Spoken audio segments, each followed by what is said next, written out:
এখানে আমি 1 কেজির মতো মাংস লই নিলাম। মাংসরে ভালো মতো ধুয়ে আমি এখানে প্রেসার কুকারে একটু ভেজিটেবল অয়েল দিলাম, 1 কাপের মতো ভেজিটেবল অয়েল দিলাম।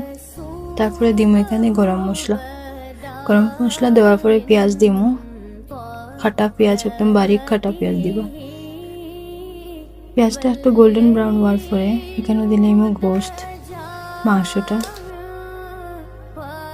মাংসটা একদম মানে ভালো মতো লাড়াচড়া করবা যাতে স্মেলটা মানে যায় গিয়া।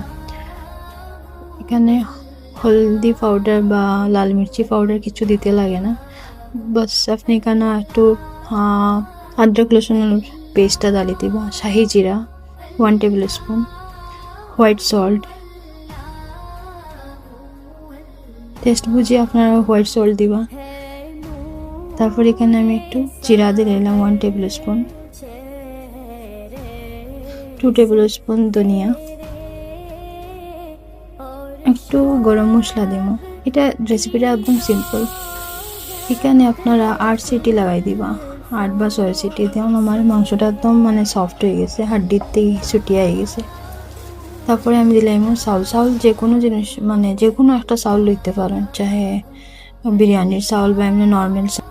এখানে চাউলটা মানে একদম বেশ বাজি করবা না, চাউলটা বেশ বাজতে লাগে না। আমি আবার একটু সল্ট দিলাম, লম্বা করিয়া একটু ক্যারেট দিলাম, রেড অ্যান্ড ব্ল্যাক কিশমিশ দিলাম, তারপরে হোয়াইট ভিনেগার দিলাম। আবার 3 সিটি লাগাই দিবা।